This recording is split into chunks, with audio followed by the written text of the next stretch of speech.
Ask मुफ्ती तारिक मसूद। वितर की तीसरी रकत में सूरत पढ़ने के बाद दुरूद शरीफ पढ़ सकते हैं। वितर की तीसरी रकत में दुआए कुनूत पढ़ना सुन्नत मुअक्कदा है। सुन्नत मुअक्कदा का मतलब है कि उसको छोड़ देना हरज है, गुनाह का जरिया बन सकती है ये चीज़, उसकी शरीयत में ताकीद है। वितर की तीसरी रकत में सूरत पढ़ने के बाद दुरूद शरीफ पढ़ सकते हैं। वितर की तीसरी रकत में दुआए कुनूत पढ़ना सुन्नत मुअक्कदा है। सुन्नत मुअक्कदा को छोड़ना ठीक नहीं है, तो इसलिए दुआए कुनूत सीखें।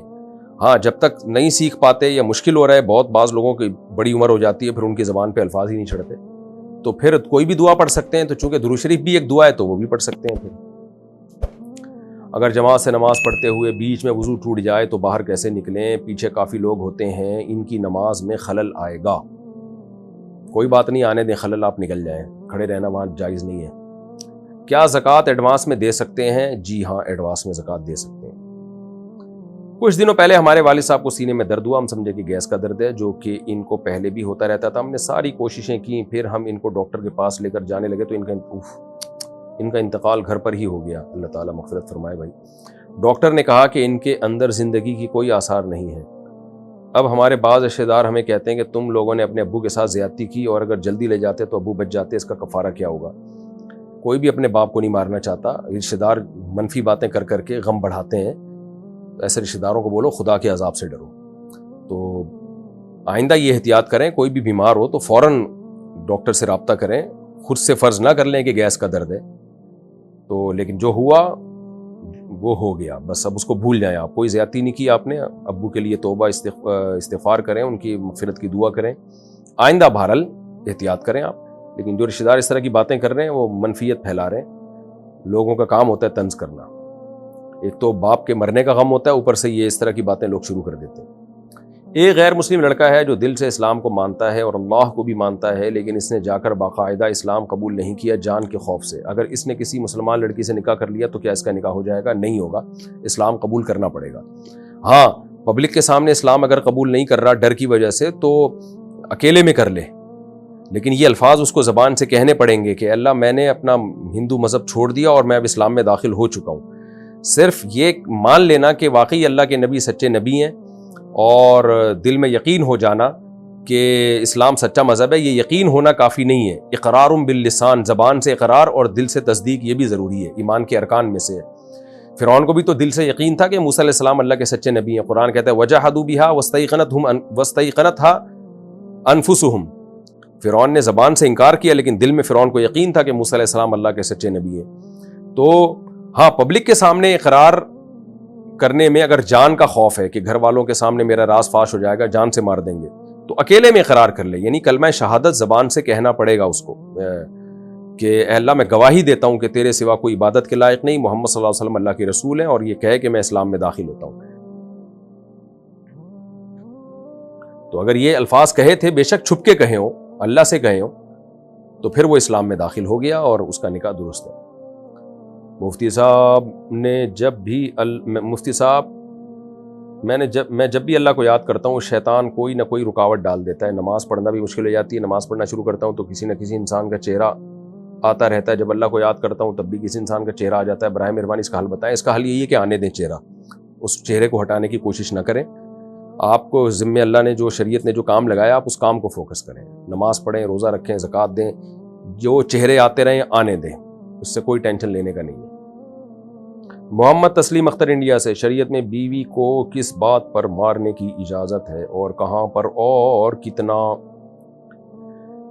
इस पर मैं तफसीली बयान कर चुका हूँ कि किन सूरतों में शरीयत ने बीवी पर हाथ उठाने की इजाज़त दी है। क्योंकि ये बहुत पेचीदा टॉपिक है, इस पर मैंने अधूरी बात की तो लोग इसका नाजायज़ फ़ायदा उठाना शुरू कर देते हैं, बीवियों पर जुल्म करना शुरू कर देते हैं।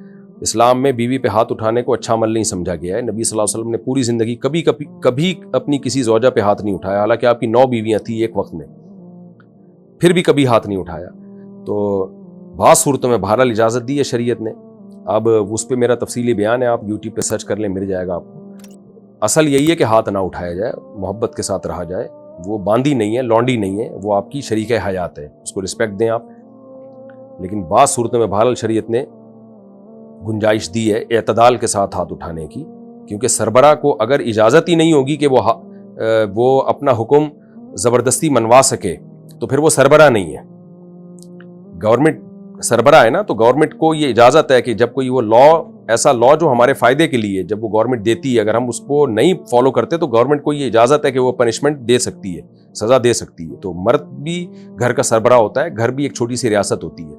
تو شریعت نے مرد کو یہ اتھارٹی دی ہے کہ اگر آپ کے ماتحت جائز باتوں میں بھی آپ کی بات نہیں مان رہے اور اس سے فسادات ہو رہے ہیں تو حتی الامکان تو برداشت کریں. آپ سب گھروں میں سب کچھ اونچ نیچ چلتی ہے, لیکن ایک وقت آتا ہے اس میں شریعت نے پھر اجازت دی ہے, مرد کو یہ اتھارٹی دی ہے, وہ اعتدال کے ساتھ ہاتھ اٹھا سکتا ہے. تو اس پر میرا تفصیلی بیان ہے, آپ وہ سن لیں. اور ایسے پرسنل لوئیت کے مسائل چینل پہ نہ پوچھا کریں, کیونکہ میں جب بتاؤں گا تو اس سے جو پہلے ہی سے ظالم جابر مرد ہیں نا, جو بد اخلاق ہیں, وہ جری ہو جاتے ہیں اپنی بے گناہ عورتوں پہ اور ظلم بڑھ جاتا ہے. کچھ مرد ویسے ہی جنگلی ہوتے ہیں, وہ گاؤں دیہاتوں میں بہت اس طرح بعض علاقوں میں ظلم ہوتا ہے, کوٹتے ہیں ڈنڈوں سے بلا وجہ ایک ذرا ذرا سی باتوں پہ, تو وہ اور جری ہو جاتے ہیں پھر ان چیزوں سے. تو ایسے موقع پہ اپنے حالات بیان کر کے کسی مفتی سے اپنے پرسنل حالات کہ بھئی میری بیوی کے یہ حالات ہیں, تو ایسی صورت میں کیا شریعت مجھے اجازت دیتی ہے کہ اس پہ میں سختی کر سکتا ہوں. تو پرسنل اپنے حالات کال کر کے یا کسی کو بتا کے, جو ماہر مفتی ہو اس کو بتا کے اس سے شرعی حکم پوچھنا چاہیے, کیونکہ ہر ایک کے حالات دوسرے سے مختلف ہوتے ہیں. ایک آدمی دبئی میں ہے, اس کی شادی کو 15-16 سال ہو گئے ہیں, اس کے 3 بچے بھی ہیں, 3-4 بچے بھی ہیں. اب ایک عورت نے جو ان کے رشتہ دار ہے یہ بتایا کہ اس آدمی نے اور اس کی بیوی نے ایک عورت کا دودھ پیا ہے. تو اب کیا کرنا ہوگا؟ کچھ بھی نہیں کرنا ہوگا. اس خاتون کی بات کا کوئی اعتبار نہیں ہے, شادی ہو گئی, 4 بچے ہو گئے, اب آ کے بتا رہی ہے, تو اس بات کا کوئی شریعت میں اعتبار نہیں ہے. اگر پہلے سے مشہور ہو کہ ان دونوں نے بچپن میں ایک عورت کا دودھ پیا ہے تو دونوں میں علیحدگی کرائی جائے گی. اور اگر بعد میں آ کے کسی نے بتایا تو شرعی گواہی کا ہونا ضروری ہے. باقاعدہ پراپر 2 مرد گواہی دیں جنہوں نے اپنی جو یعنی ثقہ ہوں, یا عورتیں گواہی دیں, پھر ایک عورت نہیں ہے تو ایک مرد اور 2 عورتیں گواہی دیں, یعنی گواہی کا نصاب مکمل ہونا چاہیے. تو ایسے ایک عورت کے کہنے سے اب نہیں ہو سکتا کچھ بھی. تو یہ اطمینان کے ساتھ میاں بیوی کے طور پہ زندگی گزاریں, اور اس خاتون سے کہیں کہ اب آپ جو ہے نا پھوٹ ڈالنے کی کوشش نہ کرو میاں بیوی کے رشتے میں.